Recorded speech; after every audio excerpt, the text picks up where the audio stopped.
time has changed the world of college sports. You know, it used to be almost taboo to even discuss college athletes getting paid. Oh, yeah. Think about, I remember when Chris Webber and the Fab Five were there, and you thought, all these jerseys being sold, or somebody like Shaquille O'Neal. Now universities are actually helping them cash in. Kim DiGiulio working on that for us, talking about name, image, and likeness, Kim.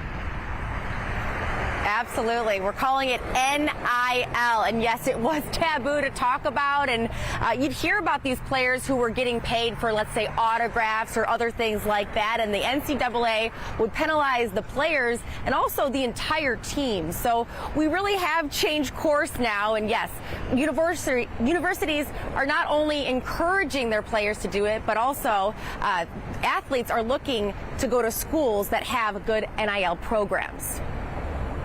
Universities like Michigan State now have a person appointed to advise athletes on their name, image, and likeness. Through our, our brand development program that we call Define You, one of those, pieces is content creation. Darian Harris is an NIL advisor at MSU, but you may remember him as a player.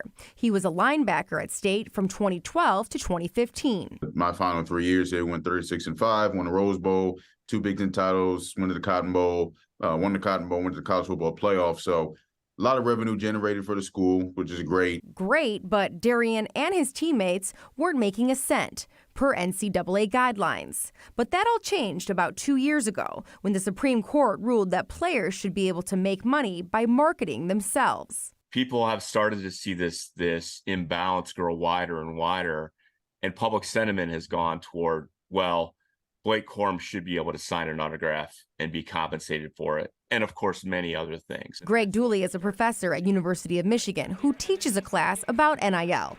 He mentions the significance of NIL for players like Michigan star running back Blake Corum, who started college not even able to have a job outside of football.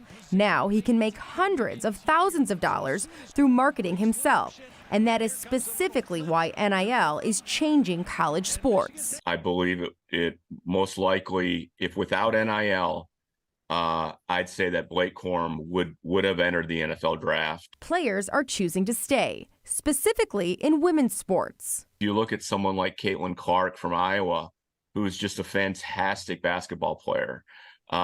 She stands to make way more playing for the University of Iowa in the foreseeable future, as long as she can, versus, say, the WNBA. NIL is also helping the generation of Instagram and TikTok become more familiar with athletes and their sports. I think women student athletes are absolutely dominating the NIL field across the country, and we saw that being pretty prevalent with the NCAA women's basketball tournament this past year, pulling in 9.5 or 9.9, I believe, million viewers in the final game. A lot of that is marketing and brand related, and that directly correlates to NIL. So I do see it as a net positive.